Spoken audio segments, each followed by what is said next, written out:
lar e família, porque entendemos nós que tudo começa no lar.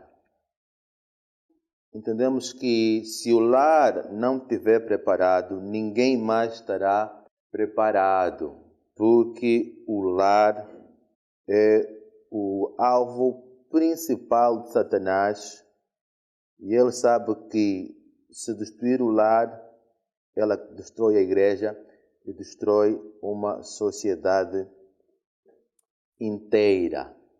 Então, com base nisso, é que Deus providenciou Elias para restaurar os altares do lar. E nós sabemos que existe um segundo Elias. Quem foi o segundo Elias?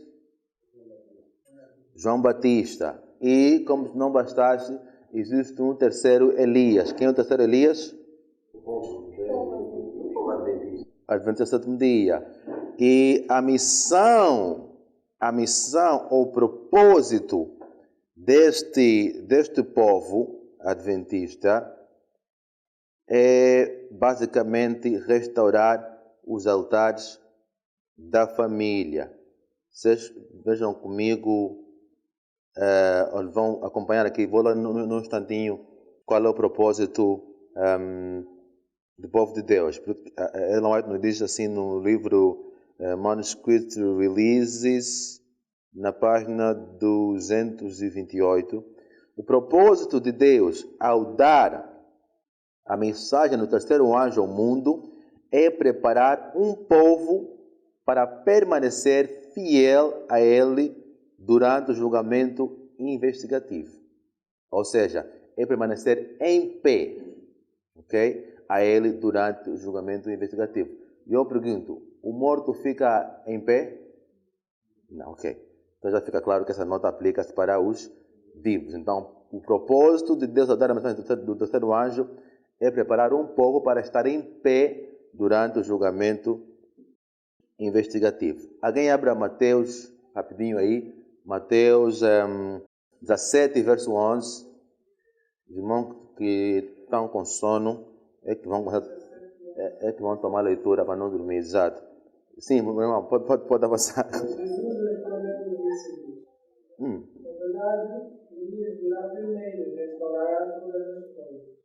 Elias virá primeiro e restaurará todas as coisas. Mas nesse texto, se lerem os versos antes e versos depois, vamos notar que ele não estava a falar de Elias literal, certo? Aliás, o Elias literal já não existia aí nessa altura.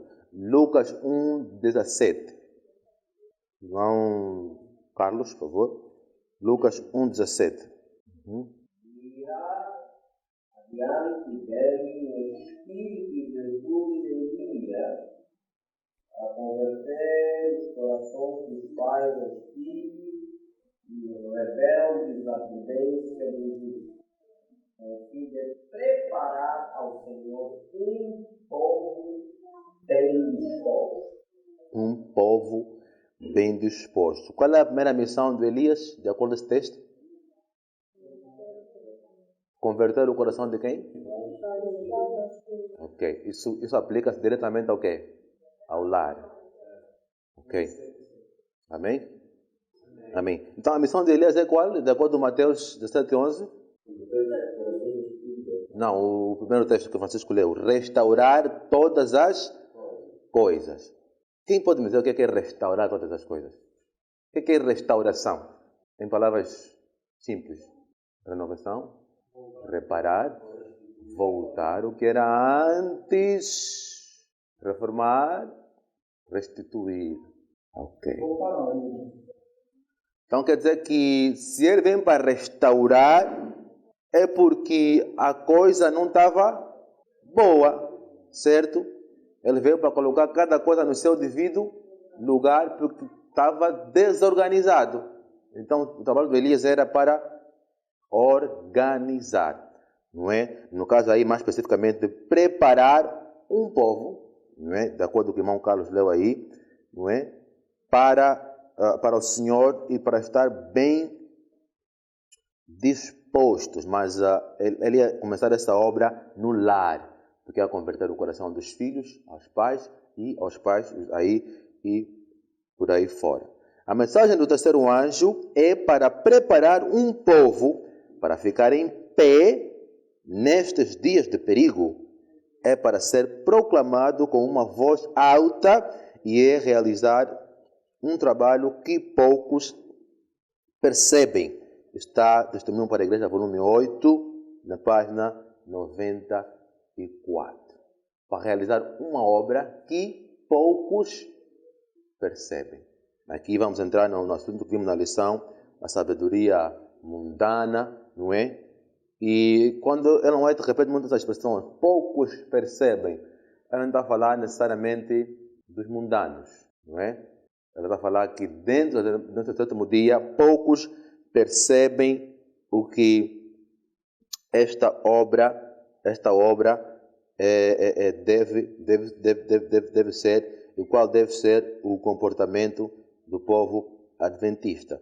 Por isso, como ponto de partida aqui, gosto sempre de fazer lembrar que esta restauração consiste em preparar um povo para ficar em pé, nada mais nada menos do que preparar um povo para conhecer a Deus. É para conhecer a Deus. E para conhecer a Deus, nós normalmente falo aqui de 3 passos para conhecer a Deus. Alguém poderia me fazer lembrar desses 3 passos? Para conhecer Deus, que traduz-se em preparar um povo para ficar em pé no dia do julgamento. Quais são os 3 itens que nós temos aqui repetido para conhecer a Deus? Conhecer como deve ser. Despertar, amém.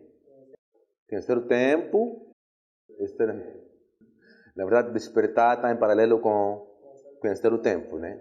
Exato. O segundo, diga. Saber o que fazer para então ser amigo de... Qual é o texto famoso que nos dá sustento, os 2 textos famosos que nos dão sustento a essa teoria? João 14 e Crônicas 2:32, que diz que a tribo de Issacar eram conhecedores do tempo para saber o que fazer. Então, para conhecer a Deus, a primeira coisa que tem que fazer é o quê? Despertar ou conhecer o tempo.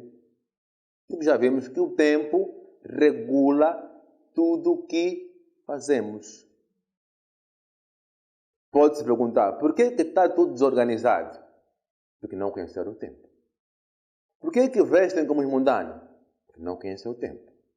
Por que comem como os mundanos? Porque não conhecem o tempo. Necessariamente, porque se soubesse o tempo em que vive, ia saber o que fazer, ou ia saber como se comportar, para então ser amigo de Jesus. O grande problema está na clara compreensão do tempo. É a grande questão que se fazer. Acredito que o irmão Carlos vai falar muito sobre isso, né? Vai? Vai. Ok, então vamos passar, deixar isso para o irmão Carlos.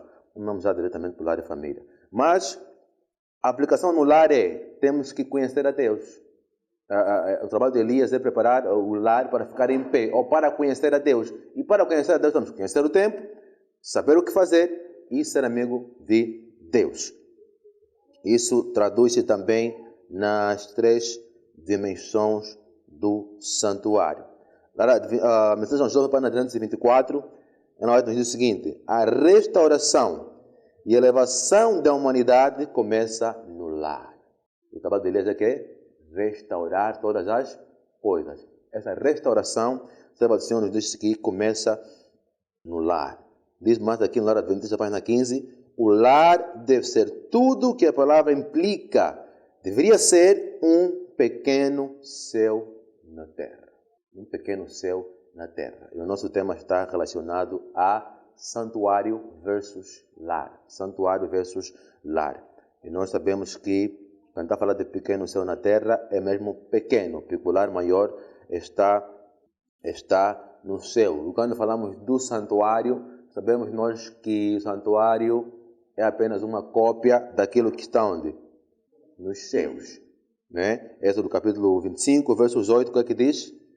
Me fará um santuário para que eu habite no meio deles. Ok. Então, o santuário aqui podemos ter o santuário como o santuário dos serviços religiosos, mas a nossa aplicação aqui é o lar como santuário. Amém? Amém. Então, se Ellen White diz que o lar devia ser um pequeno céu, ou uma pequena representação daquilo que é o céu, está querendo dizer o quê? Que o lar, não é? Como santuário, devia ser também seguir os padrões que no santuário se segue. Se nós ver o santuário, por exemplo, ele tinha o quê? Tinha um pátio, certo? Antes do pátio tinha um quintal, certo? Quintal. Não, estou falando dos muros. Ok, muros. Nesse caso é muro.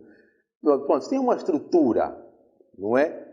E, na verdade, com uma estrutura é muito mais fácil, não é? Nos guardar de certas coisas. A estrutura serve de proteção. Porque já imaginaram, se não tivéssemos aqui nenhuma estrutura, a chuva ia nos varrer todos nós. Né? Nesse caso, a estrutura do santuário, que é a casa, nos protegeu do quê? Da chuva. Mas a proteção que eu quero falar aqui é uma proteção mais profunda. Proteção mesmo, né? No sentido das influências que há no mundo. Porque no santuário havia muita reverência. E no santuário as pessoas chegavam lá e confessavam os seus pecados. No santuário as pessoas faziam sacrifícios no pátio para abandonar os seus pecados e o serviço continuava no lugar santo. Havia perdão de pecados, havia orações e luz acesa continuamente e para o lugar santíssimo acontecia algo estranho. Só entrava uma pessoa. Quem era? O sumo sacerdote. Então, no contexto do lar, como é que podemos enquadrar o santuário e os seus requisitos? Para já, a maneira como era organizada o santuário, hoje vimos que a Igreja Católica tenta seguir os mesmos passos de organização. Era muita reverência e muita delicadeza e muita organização. Tinha a equipa de cantores, tinha o sacerdote, tinha os levitas, mas cada um exercia a sua função. Não era desorganizado. E cada um não podia fazer o que quiser. O sumo sacerdote, por exemplo, ele estava para o lugar santíssimo, não podia fazer o que quiser. Ele podia convidar um amigo, porque vamos ver aqui a arca da aliança. Ia acontecer o quê? Provavelmente ia morrer. Então, essa organização do santuário, para nós, podia nos ensinar que a nossa casa, a minha casa, deve ser organizada, como deve ser gerenciada e como deve ser estruturada. Só quer dizer que deve haver ordem, limites e organização. E o trabalho de Elias é fazer o quê? Organizar, restaurar. E se vocês perguntarem para mim, nós estamos extremamente desorganizados como lares. E eu comentei ontem com o Olavo, ontem o João também estava. Por que não fala sempre que 99 ou mais por cento do sétimo dia vão ficar de fora? Por quê? Isso aqui, uma vez, quando eu entrei agora na fé, era febre. Não, vamos ser substituídos. Eu conheci umas 2 meninas que ficaram bem chateadas. Não vou ser substituído, não pode, isso não é justo, não vou ser substituído. Eu vou permanecer. Hoje os conheço, já estão aí, já nem entenderam o tempo, já esqueceram aquele fogo que tinham na altura. Por que a maior parte vai perder? Na verdade, a questão é uma questão séria, muita desorganização. Hebreus capítulo 8, verso 5, no instantinho. Hebreus capítulo 8, verso 5. Essas são as razões por que devemos estudar o santuário. Para sabermos organizar o nosso lar, gerenciar o trabalho do Pai e estruturar. Isso aqui me levou a pensar na profissão do Olavo. Quer dizer que os pedreiros e construção civil é necessário. Não é só pegar bloco e construir a casa, acabou. Não. Tem que ser tem que ter um arquiteto.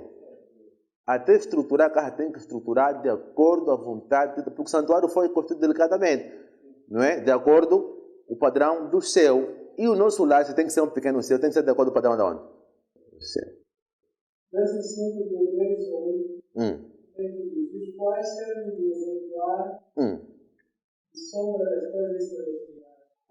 Deus divinamente foi avisado, estando já para acabar o tabernáculo. Porque foi dito, olha, fazem tudo conforme o modelo que o homem se mostrou. Exemplar, conforme o modelo que ele foi. Qual é o modelo do lar? Já vimos que ela diz que o lar devia ser uma representação de onde? Do céu. Aí temos que saber como é que o céu funciona. O santuário já nos mostra, em miniatura, em sombra, como é que no céu funcionam. É muita ordem, muita organização, muita reverência, muito respeito. Mas também, claro, tinham momentos de lazer. Não vamos dizer que passavam o dia todo no santuário, claro, porque há quem já está te perguntando, então, você fala assim no céu, há quem diz, no céu, a vida é só. Tem momentos de lazer, as pessoas vão, fazem sacrifício, depois voltam para casa ou não voltam? Voltam. Mas, a ideia é, não é, imitar o modelo do céu para nossas casas, para conhecer a Deus. Porque essa é a única forma que teremos para avançar no grande conflito. E misericórdia do Senhor. Deus deseja que nossas famílias sejam símbolos da família do céu. Diz Ellen White, página 17. Deus deseja que nossas famílias sejam símbolos da família do céu. É desejo de Deus. E é para ser símbolo. Se o santuário terrestre é sombra e foi tão delicadamente organizado e levou tempo. Aqui um outro detalhe. Não vão ir também já a correr porque temos que ser já santo hoje. Temos que ser organizado hoje. Temos tudo hoje. Para construir o santuário, Moisés e seus homens levaram tempo. Ou não? Para organizar tudo, material, para fazer tudo bonitinho, tudo organizado. Deve ser assim também conosco. Digo mesmo deve porque não é, nem um pouquinho. Então, o que a organização do santuário, a estrutura, tudo aquilo representa para nós nos ensina? Ensina-nos que nas nossas casas deve ter ordem. Ordem. E Conselho sobre a Saúde, na página 111, Ellen White diz que a ordem é a primeira lei do céu. A ordem é a primeira lei de onde? Do céu. E nós, como seres humanos, nós, no sétimo dia, hoje, se perguntarem, meu irmão, nós não gostamos de ordem. Isso ainda como igreja. Como adventistas, como nas famílias também, será que gostamos de ordem? Será que há ordens na nossa casa, princípios, regras que nos ajudam a andar na linha? A ver? Ordem é a primeira lei do céu. Nós temos um amigo, né, irmão Olavo, extremamente organizado. E tem-se dito que muitos dizem que um homem não pode ser muito organizado, porque senão não vai ter relação. Dizem que o homem não pode ser muito organizado, porque senão é problema. Mas aqui estamos a ver que nós precisamos realmente ser organizados. Acho só que precisamos aqui achar o equilíbrio entre ser organizado para a glória do Senhor e ser, talvez, excessivamente organizado a ponto de corrigir tudo o que a mulher está fazendo. Se a mulher não for organizada, está mal, não sabe cozinhar, não sabe lavar, senta aqui para te ensinar. Então, mas se a ordem é a primeira lei do céu, nós temos que aprender a ordem. E o santuário, para contextualizar com o santuário, e o lar, não é? As paredes servem de proteção da chuva e do sol, lá no santuário. E para nós, as regras servem de proteção. O problema é que quando começamos a ver as regras como muito pesadas, não é? Já começa a entrar em choque. Não, mas na verdade a ordem e as regras servem de proteção de muita coisa. Não pode ter amigos mundanos, meu filho, minha filha. Aqui, nós somos no sétimo dia, mas de repente estou a ver minha filha papá, sim filha, bade bem. A filha aprendeu isso aonde? Você aprendeu isso aonde? Quer ver? As influências, então, as regras em casa, só um exemplo, com relação às crianças ainda. Não é? A família toda. As regras têm que estar bem estabelecidas para nos proteger das influências mundanas. Porque, ao fim e ao cabo, isso é o que mais importa. E na cidade é pior ainda.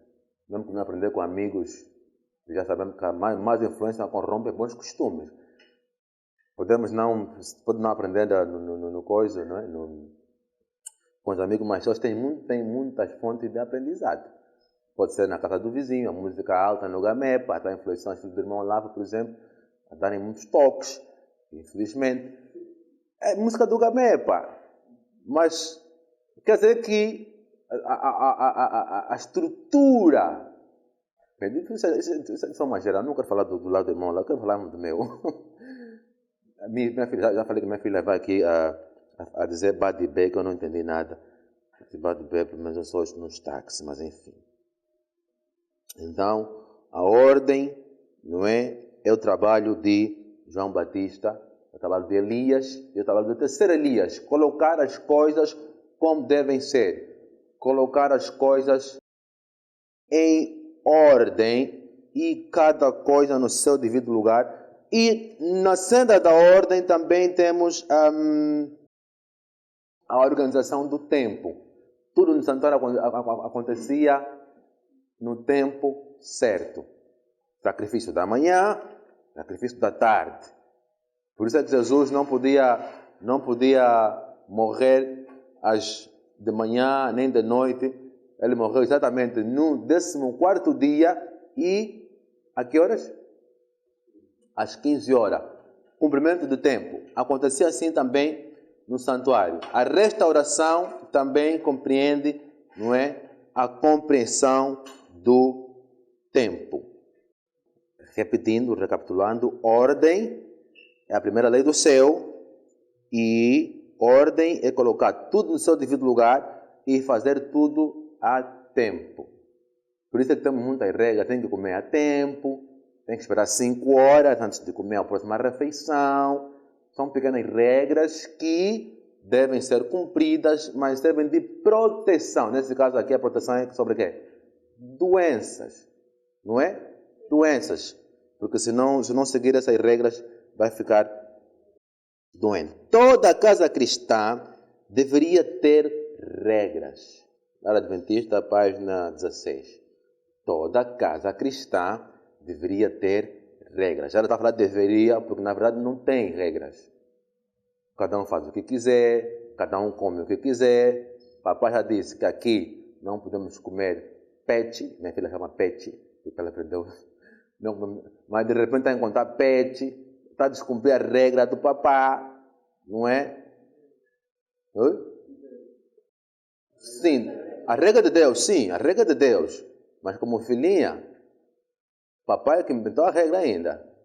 E ela tem que obedecer. Se não quiser obedecer, procura outro papai lá do que é da terra. Então, então é assim, cumprir as regras, não é? Deveria ter regras. E as regras podem variar de cada lado. A minha regra pode ser diferente das regras da casa do Olavo. E eu não posso deixar que o Olavo venha aqui e colocar as regras dele na minha casa. É ou não é? Cada um no seu ninho. Mas, eventualmente, as regras têm quando já está o assunto de Deus aí, as regras podem ser se harmonizar como família. Mas tem algumas regras particulares que são mesmo só do lar. Na minha casa, por exemplo, não gosto que as crianças entram às 19 horas. 19 horas de entrada e fecha a porta. Está que pegar um pouquinho leve, porque senão é vontade mesmo é fechar a porta e passar a noite lá fora. Mas às 9 horas tem que estar dentro. Há uma regra, não é?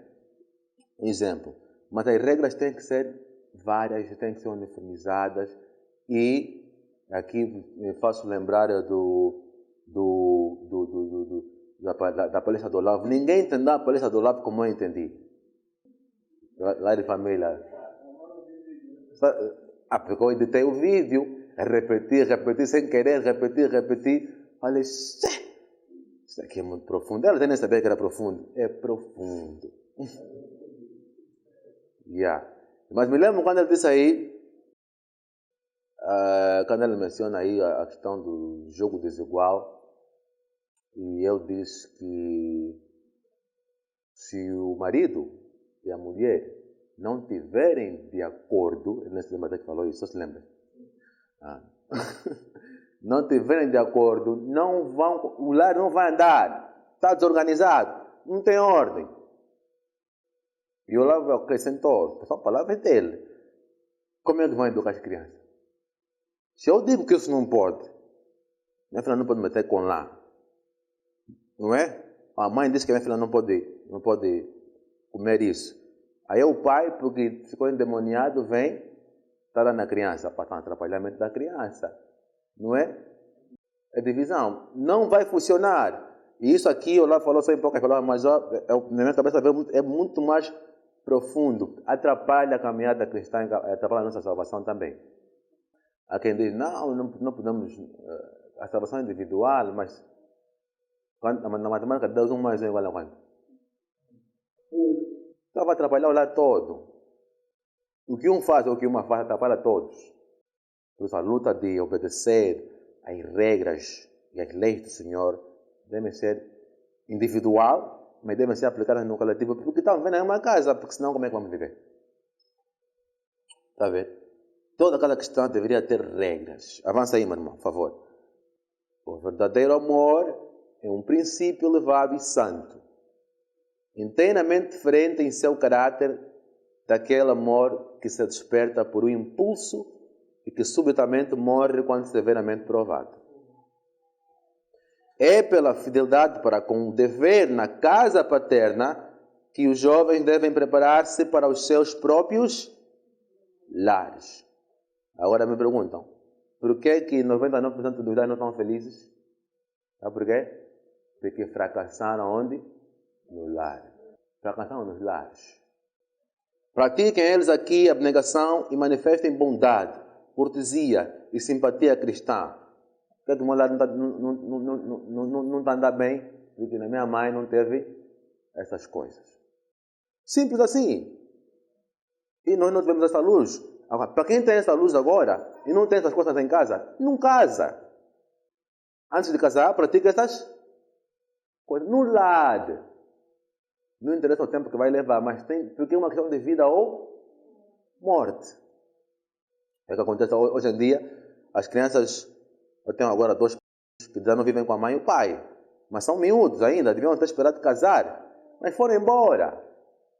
Não acredito que aprenderam tudo que devem aprender no lar e já foram embora. A próxima coisa que vão fazer é pegar uma namorada e vão depois reunir família para casar. O que vai acontecer naquele lar? Desestruturação. Essas aventuras dos jovens.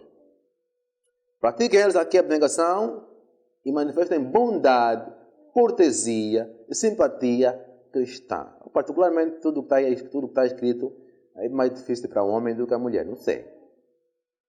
Então, a fala de amor. Efésios diz o quê? Marido, amai vossas e mulheres fazer suas. Por que não falou mulheres, amai vosso marido? Porque naturalmente a mulher já ama.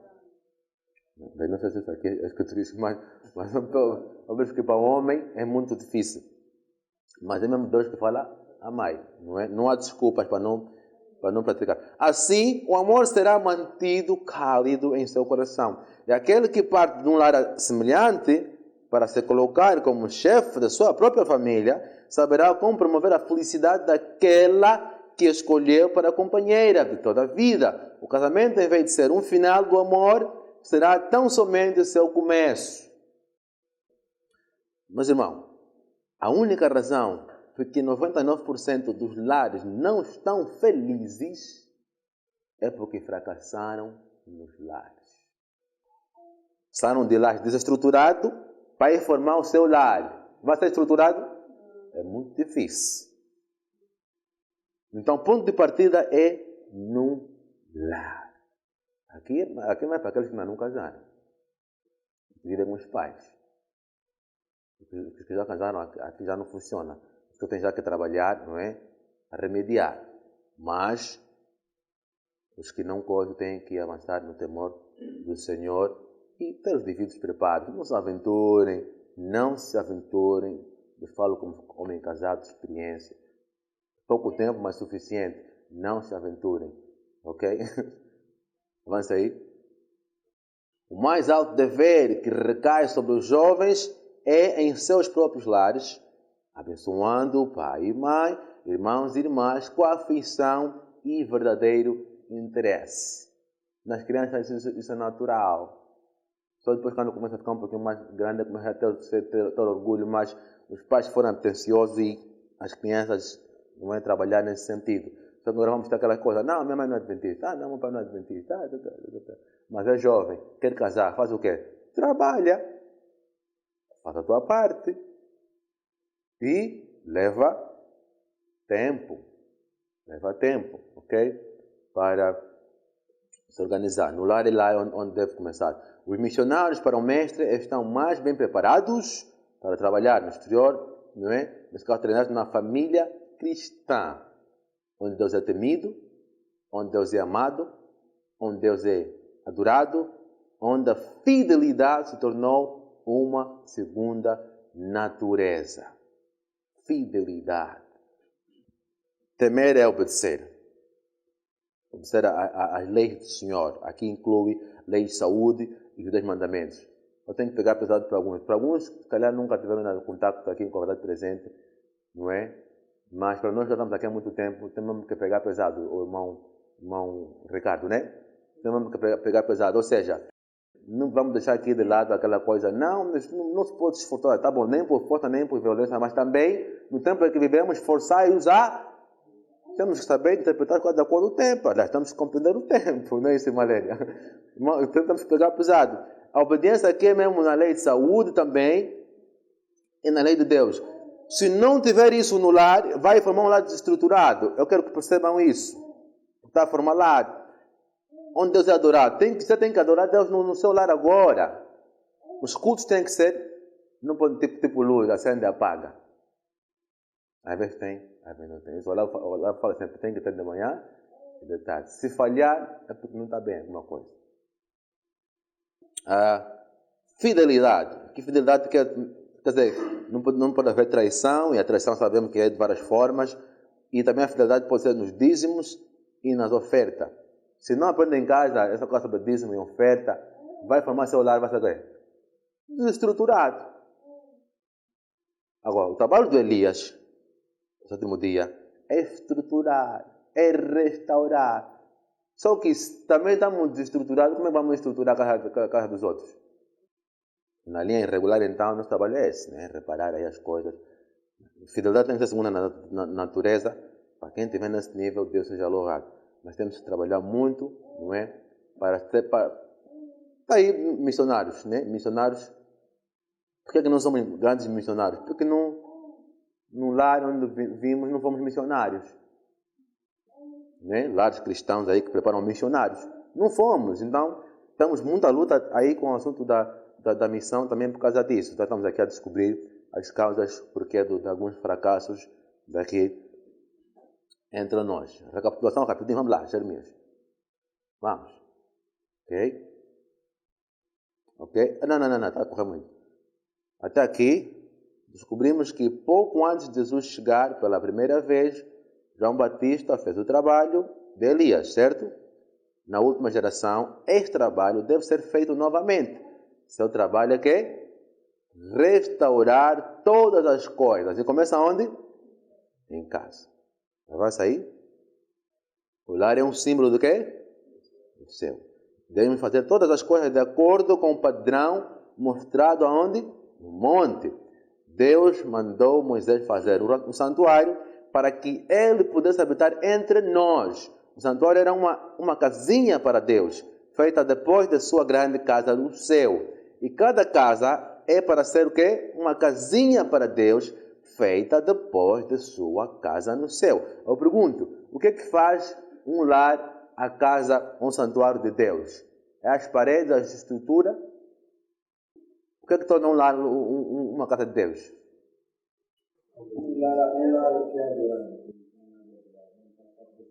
Mas por que o santuário era realmente um santuário temido? Um santuário santo? Era por causa da estrutura das tendas? Necessariamente. Presença de Deus. Então, se a presença não estiver no lar, em qualquer lar, aquele lar não é santuário, nem é casa ou casinha de Deus no caso. Não é nem símbolo do céu.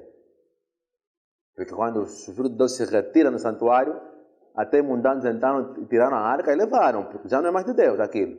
Só ficou já com as paredes. Avança aí. Notamos a estrutura do edifício que comparamos com a ordem e regras. Há algo de rígido nisso? Nisso, precisamos de algo rígido. Na verdade, isso é para nos ajudar. Mas se tudo o que temos é uma estrutura, está vazia. O que fez o santuário maravilhoso é que Deus viveu nela. Jesus mora em sua casa. Se ele tiver isso, isso é um santuário. Se ele não estiver, isso não é um santuário, mesmo que deva ter paredes douradas. A estrutura somente, bem estruturada, bem arquitetada, se não tiver lá a presença de Deus, não é um santuário. Avança aí, para entrar para as partes mais delicadas. Tanto aqui, 1 João 4, Deus é amor. Toda a casa deve ser um lugar de amor. Lá no 18. 1 João 1,5, Deus é luz e nele não é escuridão, não há escuridão nenhuma. Amor. O que é isso, amor? Vimos uma nota aí que amor não é um sentimento, né? É princípio. E João 3,16, o que é que diz? Porque Deus amou o mundo de tal maneira que deu o quê? Seu Filho. Amém. Primeiro fez o quê? Amor. E por causa do amor fez o quê? Deu. O que é que nós estamos dispostos a dar por amor? Quer dizer que no princípio do amor está estruturado aqui em dar coisas para aqueles que amamos. Presentes. Uma rosa não faz mal nenhum. Não é? Dar. O que é que damos? Desistir de algumas coisas por amor. O que é que desistimos? O que é que estamos dispostos a dar por amor? Ah, não, até aqui também fica difícil demais. Aqui já não posso. Até aqui isso não consigo. Porque o meu caráter não me permite. Não é? Mas se for... Quer dizer que não ama. Porque o amor é caracterizado por dar as coisas para aqueles que amamos. E toda a casa deve ser um lugar de amor. Porque Deus é amor. Se não tiver Deus, nem um lar de Deus. Avança aí, meu irmão. Não é? No santuário, vamos a entrar agora no lugar santo, sobre a luz, né? Já vimos muito sobre o pátio. Mateus 5, abra aí esse texto rapidinho para nós avançar com isso. 15, 16. Texto famoso. Irmão Salomão, tem como tomar leitura? Letras pequenas? Ok. Irmão João, por favor. Nem se acende a candeia e se coloca debaixo do alqueire, mas no nivelador, e dá a luz a todos que estão na casa. Ok. Assim resplandece a vossa luz diante dos homens, para que vejam as vossas boas obras e glorifiquem o vosso Pai que está no céu. Amém. Fica comentário. Lucas 8, 16. Lá. Minha irmã Luzia, tem como tomar leitura? Lucas 8, 16. Não, caramba, no modo tão grave, mais rosa, acho que me enganei. Se ninguém acender uma candeia, a pouco com algum vaso Foco em libertação, mas põe no nivelador para que os que entram vejam a luz. Ok, haja luz. Levítico 6:13, o que é que nos diz? Sobre o santuário terrestre aí. O fogo arderá continuamente sobre o altar, não se apagará. O fogo, não é? Arderá continuamente no altar. Se nós trazermos isso para os nossos lares, o que é que vocês acham que o fogo deve ser? Não, o fogo. O fogo representa o Espírito Santo. Não, agora assim, o fogo tem que ser, não pode apagar. Ok. Em uma única palavra, tudo isso podemos, qual é a palavra que podemos dar? Adoração. Ok. Até descer, só tem. Mas, na verdade, a palavra que eu quero usar é amor. Não diz que Deus é amor. Onde Ele habita não há escuridão. Tem que acender, não pode apagar. O amor de Deus não pode apagar. O amor entre a gente aqui, família, se apagar, quer dizer o quê? É muito prático. Se não tem amor, é porque não tem Jesus. Só que agora a pergunta é, o que é amor? Tem que rolar amor. E não pode, o fogo do amor não pode apagar. Há algumas razões para o fogo ou amor aí se apagar. É justamente a falta de sacrifício oculto. Amanhã aí, quando isso não acontece, o amor vai apagar ou não vai? Vai apagar quando não tem Jesus, não tem amor. Vai apagar. É uma das razões. Aí no Êxodo, não vamos mais ler esse texto, mas lá referencia também que no santuário havia luz, havia calor, incenso, fragrância, bom cheiro, né? Esse mundo da organização, a casa tem que estar bem cheirosa.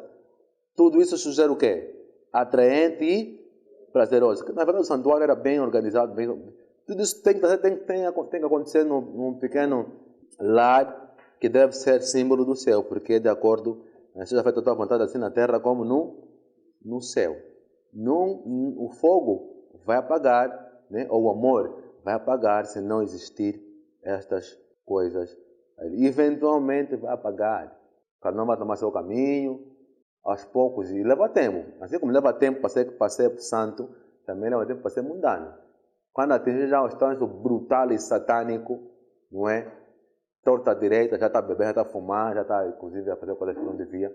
Levou algum tempo, mas na base de tudo, houve aí falta de sacrifício. Aqui no sacrifício podemos incluir muita coisa. Sacrifícios de manjares também. Aliás, tudo começa na mesa. Tudo começa na mesa. Muitos dos nomes que vimos ali na igreja porque adulterou é porque teve problema na alimentação. Aliás, na primeira tentação de Eva, o que foi? Apetite. Com Daniel, o que aconteceu? Apetite. Com João Batista, o que aconteceu? Apetite. Com Jesus, o que aconteceu? Apetite. Se não organizar a mesa ou a cozinha, eventualmente terão problemas familiares. Terá falta de amor. Porque o organismo reage e deve ser dado condições para, não é? Para situações de acordo à vontade de Deus. Jeremy, para nós terminar. Também existe aqui fogo, está no verso 9, não é? No capítulo 12, 30, diz aí, fala aí, menciona aí a questão do fogo estranho, porque tinha fogo lá no lugar santo que não apagava, não é?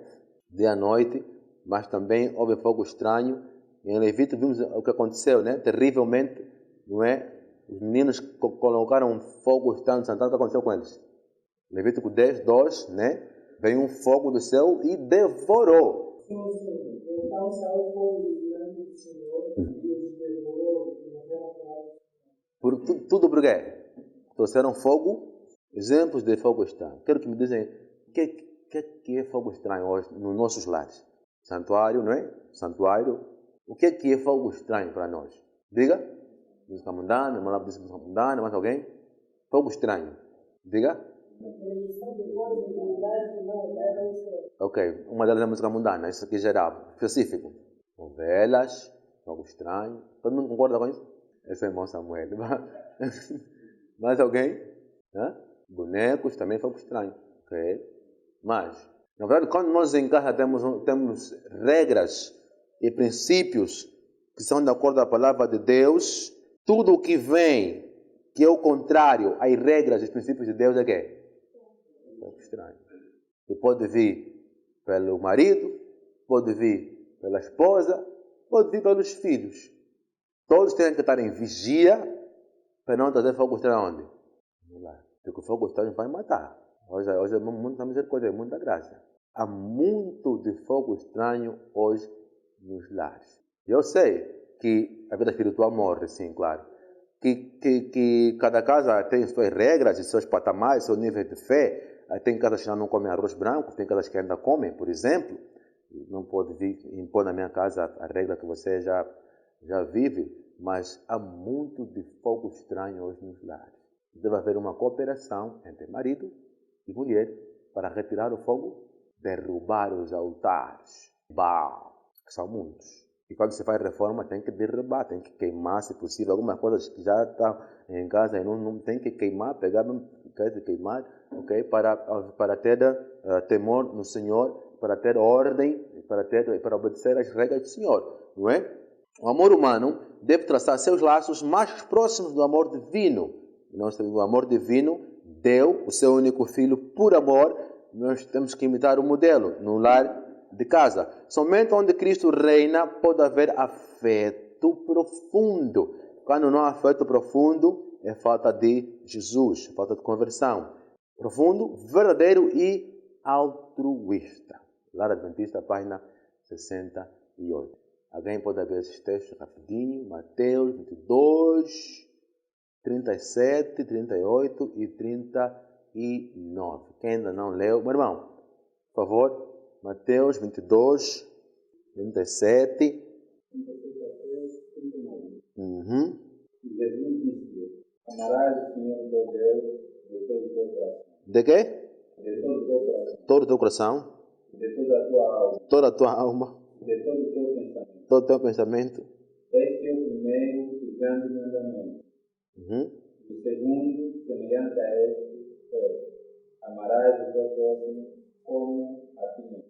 Vamos alimentar no verso 37. Se para amar a Deus de todo o teu coração, de toda a tua alma e de todo o teu pensamento, sobra alguma coisa para dar na esposa?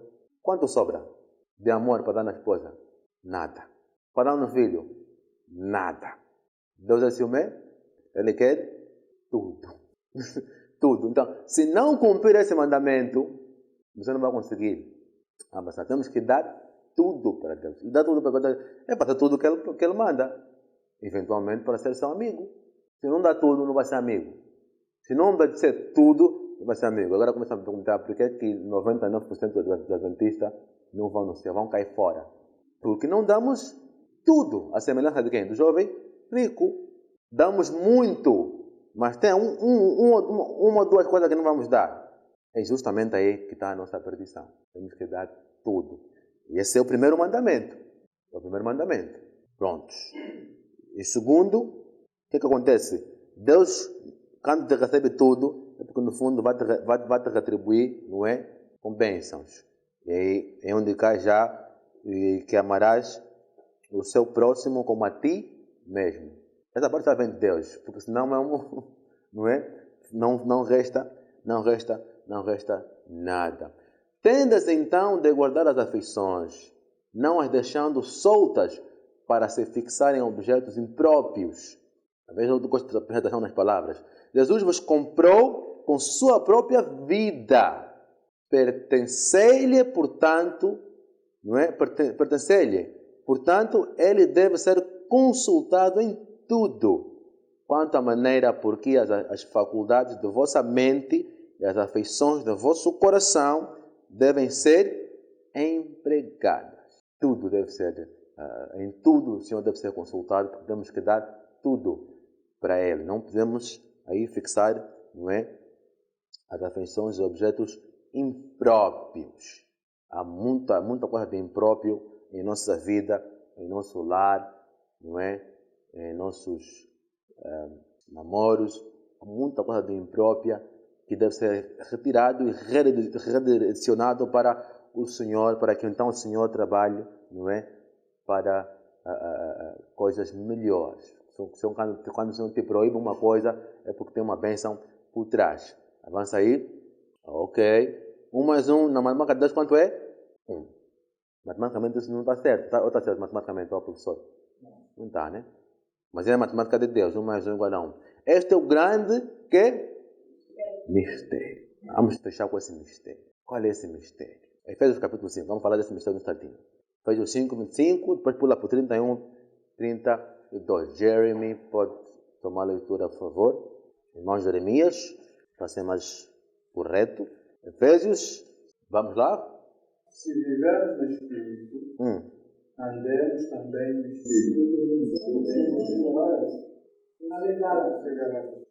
Vamos lá.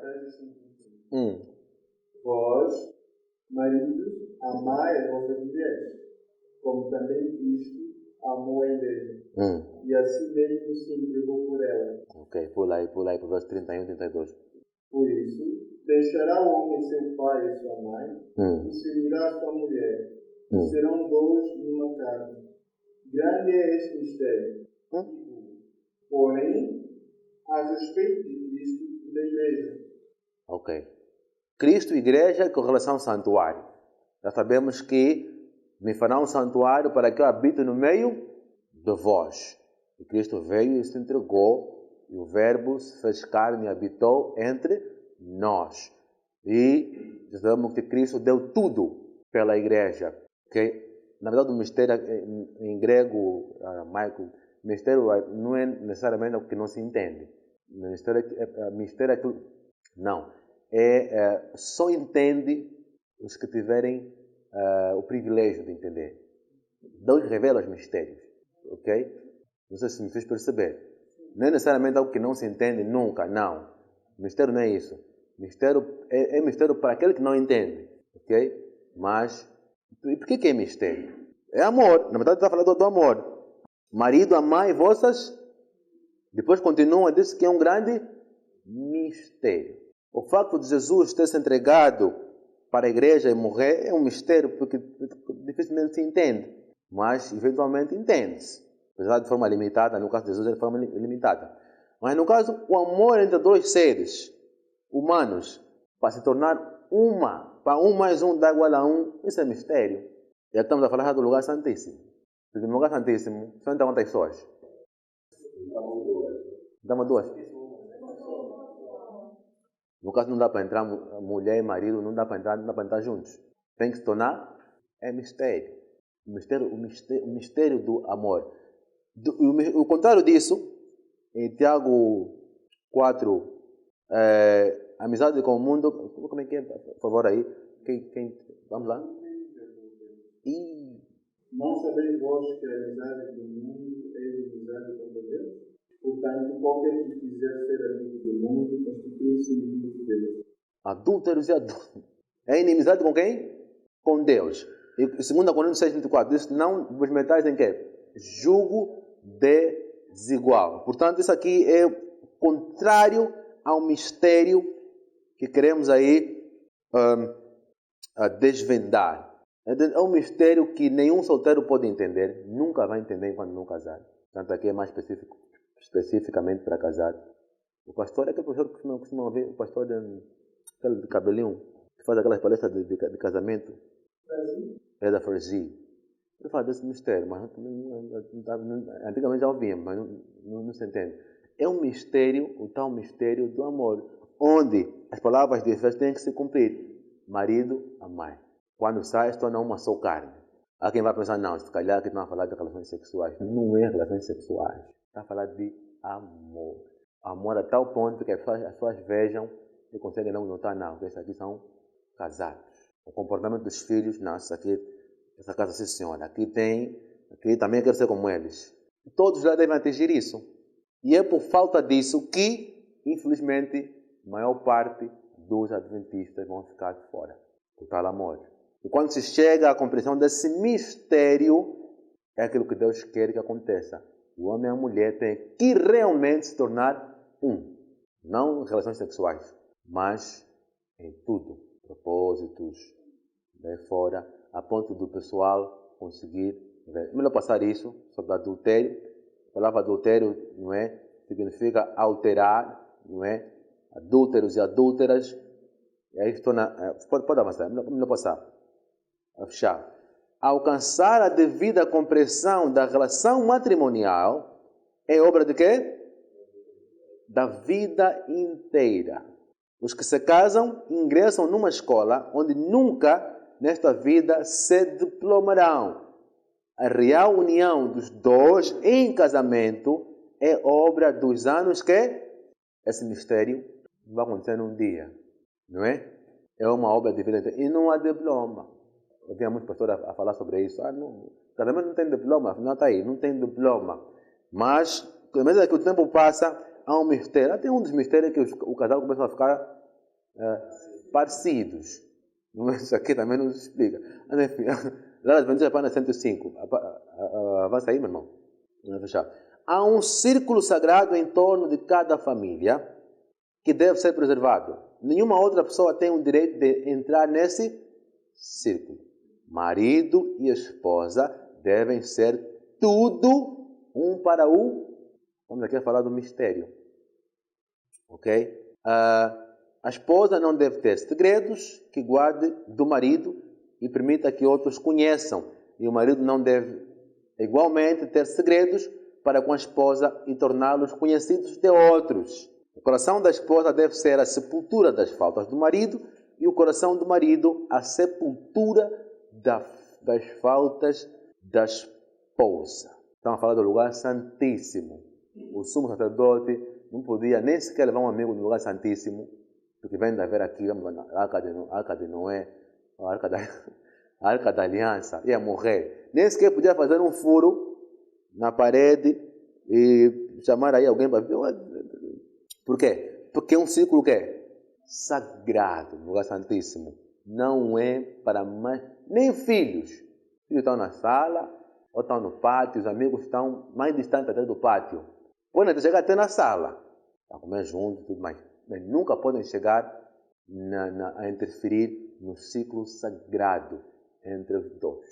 Nem filho é convidado nessa união, nesse mistério que temos que entender, pela graça do Senhor, não é? Aliás, só os casados vão entender. Só o casado vai entender esse mistério. E a cobertura aqui do ciclo sagrado, olha aqui essa nota. Nota, no santuário o pecado era coberto com o quê? Com sangue. E a cobertura, não é, das faltas do marido, do homem, um do outro, não é, na verdade, encobre pecados. Porque o vazamento de informações de casa para fora, não é? Ele dizia, lava na palestra dele, roupa suja, lava-se em casa. Nunca devem, nenhum nem o outro, permitir gracejos à custa dos sentimentos do parceiro. Estão entre amigos, está a fazer gracinha, que fere a esposa, e os amigos metem-se em gargalhadas por causa da tua piada. Você não pode nem brincar desse jeito, imagina. Tem-se-me mostrado que deve haver uma sagrada proteção em torno de toda a família. Assim como tem no santuário bem cobertinho, bem tudo no seu devido lugar, a tenda, o pátio, tudo bem dividido, não é? O pecado a ser coberto pelo pecado aí, símbolo do céu, espelho em que nos refletir a nós mesmos. Podemos ter amigos e associações, mas na vida do lar, eles não devem quê? Muitos lares já se destruíram por causa disso. Deve ter-se um forte senso de propriedade, experimentando-se sentimento de tranquilidade, repouso e confiança. Eu tenho que ficar descansado. Que minha esposa não vai me estender, mas fala lá fora, né? E vice-versa, tem que ficar descansado, confiança, tranquilidade. Por isso é que casamento é um descanso. Agora, se é turbulência, no mínimo casei mal. Casei mal. Avança aí para nós, já está nas últimas. Quantas vidas se tornaram amargas? Quantas vidas se tornaram amargas pelo ruído dos muros que guardam a intimidade de cada família? Muros do santuário derrubam-se e que foram destinados a preservar sua pureza e santidade. Se uma mulher relata a outro homem suas dificuldades da família ou se queixa do esposo, ela transgride seus votos matrimoniais. Desonra seu esposo e derruba o quê? O muro erguido para preservar a santidade da quê? Da ligação matrimonial. Aqui falou só da mulher, mas acho que é vice-versa. É vice-versa. Não posso sair aí e estender a minha esposa. Muitas vidas, não é, se perderam por causa disso. Então, se calhar também para ajudar, em vez mesmo de somente nós manter o ciclo fechado, nós que somos amigos também vamos ajudar a não interferir onde não podemos. Vamos chamar só porque às vezes nós é que demos abertura também, ok? E interferimos naquilo que não deve, e muitos lares ficam realmente quebrados por causa disso. Vão anotando as perguntas, porque vai ter algumas caras que estão assim, não estão entendendo muito bem. Anotam as perguntas para depois, no final da tarde, responder. Família de Jesus. Ok. Isso fica para uma outra ocasião. Que Deus vos possa abençoar. Recapitulação rapidinha. A questão é organizar a nossa casa de acordo com o padrão do santuário. Em termos de edifício, estrutura, não é?